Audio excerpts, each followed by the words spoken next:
Okay guys, it is Wednesday once again, so we have another list for you guys. This week's Top 5 Wednesday is Top 5 Unreliable Narrators, and just because we're unreliable, this is in no particular order.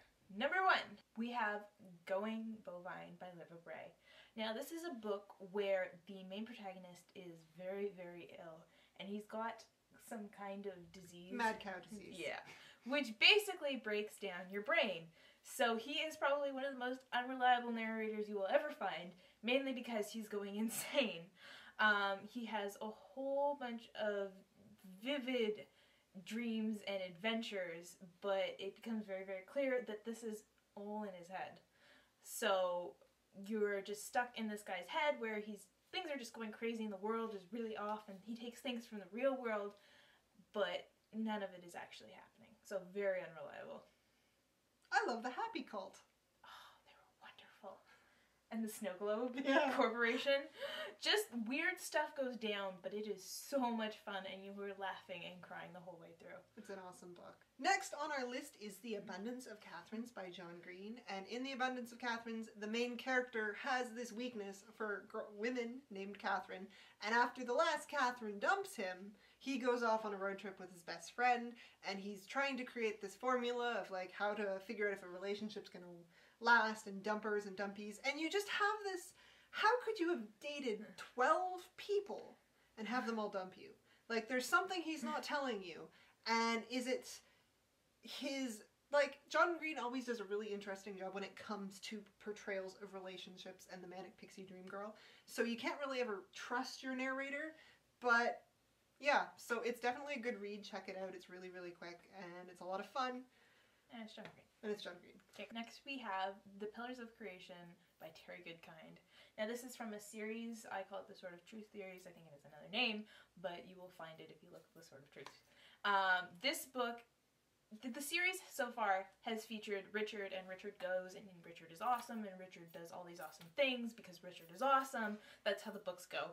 And then you get this one book where suddenly it's not from Richard's perspective. It's from the perspective of his sister, who has lived a very, very sheltered life, and then all of a sudden in comes somebody who just tells her all this stuff about Richard and how he wants to kill her, and then she spends the whole rest of the book just hating Richard, being like, this is why Richard did this, take this awesome thing, and he was awful when he did it. He just had this horrible idea, and he wants to make people suffer. And she just goes through the whole book like that, and it drives you nuts because you know exactly why Richard did it, and he's like the most pure person you've ever met. He's such a Mary Sue that it drives you insane. So she's the most unreliable narrator you will ever find, ever.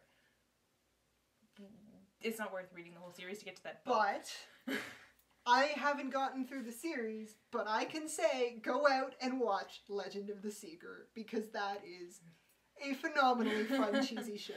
Yes. Number 4, but not really number 4 on our list, is The Replacements by Brenna Jovanoff.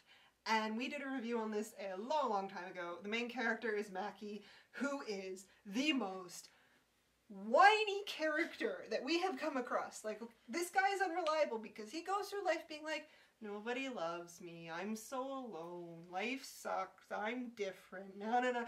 But he is surrounded by all of these characters who basically would like lay their lives on the line for him. He has a sister who's like, hey, I figured out you were a monster when I was like 7, but I love you, Mackie. And he has a best friend who's like, you're cock-blocking me right now, but I will drop this girl who I've had a crush on since I was like in kindergarten and drive you out into the middle of nowhere because reasons. and so he